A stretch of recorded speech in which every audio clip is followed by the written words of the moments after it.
Ai, ai, eu adoro acordar cedo, molhar as minhas plantas e ficar acompanhando o dia a dia delas crescendo e gerando novas folhas. Mas o que seria se não chegasse água aqui na minha casa? Nada brotaria e com certeza eu ia passar sede. Antigamente, na época do Império no Brasil, era isso que acontecia aqui no Rio de Janeiro. Mas um engenheiro, baiano e negro, em plena época da escravidão, fez com que chegasse água para as pessoas das cidades. E não só isso, ele ajudou a criar fundamentos para que o Brasil crescesse e se modernizasse, sabe? Independente de cor, classe e florestas, como a família dessas plantinhas aqui. E acima de tudo, foi um herói na luta pela libertação dos escravizados. A história de hoje é sobre um dos maiores gênios do nosso país, o engenheiro André Rebouças, o construtor da liberdade do Brasil.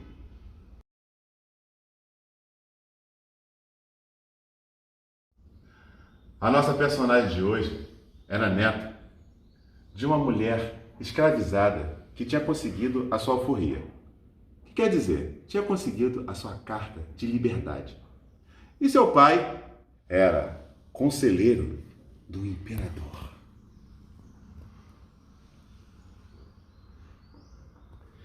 Ele conseguiu chegar nesse cargo estudando sozinho.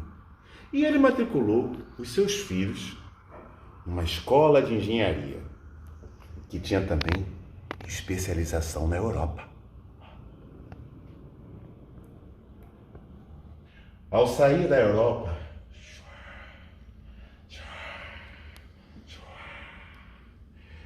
e voltar para o Brasil com ideias de outros países desenvolvidos, André Rebouças cria um projeto de modernização para o nosso país.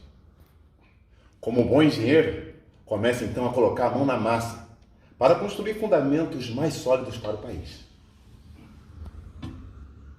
Você sabe o que é engenharia? Esse vaso de plantas é uma espécie de engenharia. Aqui no fundo temos as pedras, aqui a terra.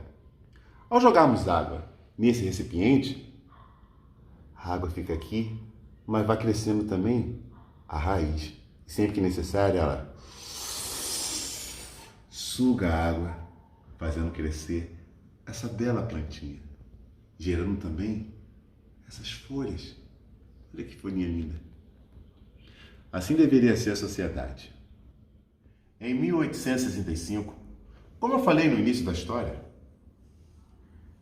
o Rio de Janeiro vivia um período de seca. Pessoal, eu vou implementar aqui um sistema para chegar água em todas as casas com conforto e qualidade. Ele cria então um sistema de abastecimento de água, conectando as nascentes da serra até as pessoas da cidade.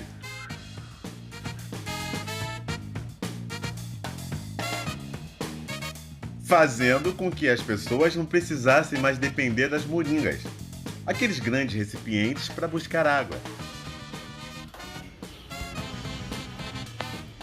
Eu tenho certeza que esse sistema vai ajudar todo esse povo.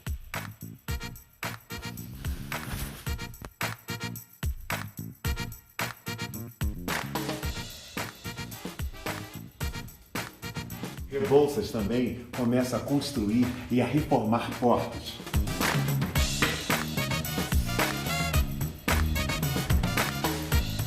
A fim de otimizar o comércio e o abastecimento de vários estados brasileiros.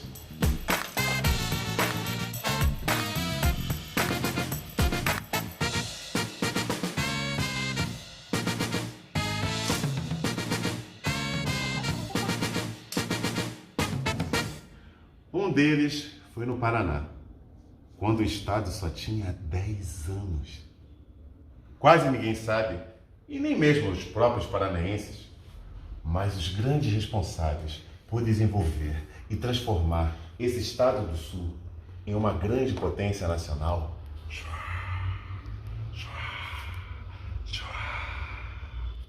foram dois homens negros, Antônio e André Rebouças. Toca aqui. Antônio, acabei de ter uma outra ideia genial!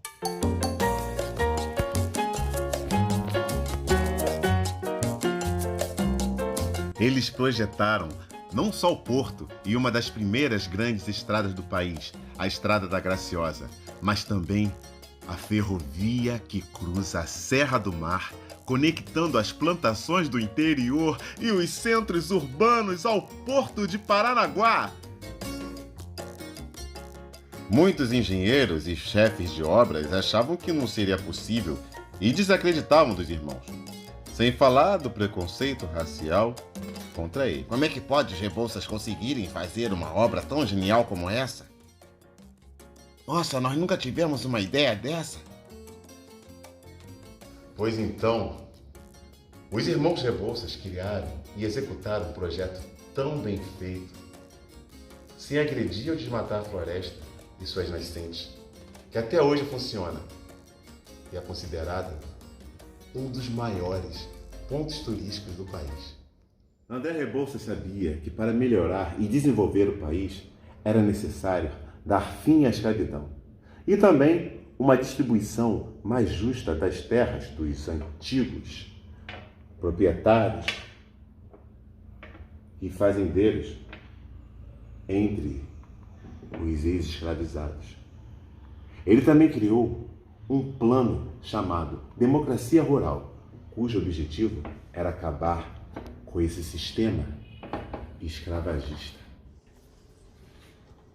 Utilizou então da amizade com o imperador e sua influente rede de relacionamentos com personalidades notáveis e importantes do império para arquitetar a abolição dos escravos. Apesar de ser tímido e não discursar, ele era considerado o motor, a força secreta, o ânimo e o incentivo de todos os abolicionistas que discursavam. Em 1888, enfim, acontece a dita abolição dos milhares de escravizados que viviam no Brasil. Foram dias e dias de comemoração. Mas logo depois, André precisava dar o segundo passo de seu plano e para isso dependia do apoio do imperador. Os ex-escravos agora precisariam de terras para trabalhar e ter recursos a fim de se inserir na sociedade e na economia do país. Porém, como sugeria a distribuição de terras não utilizadas dos grandes fazendeiros, eles se juntaram para não dar espaço à população negra, incentivando o preconceito, além de incentivar um golpe militar e tirar o poder do imperador. Um ano depois, acontece esse golpe que conhecemos como Proclamação da República, apoiada também pelos grandes fazendeiros.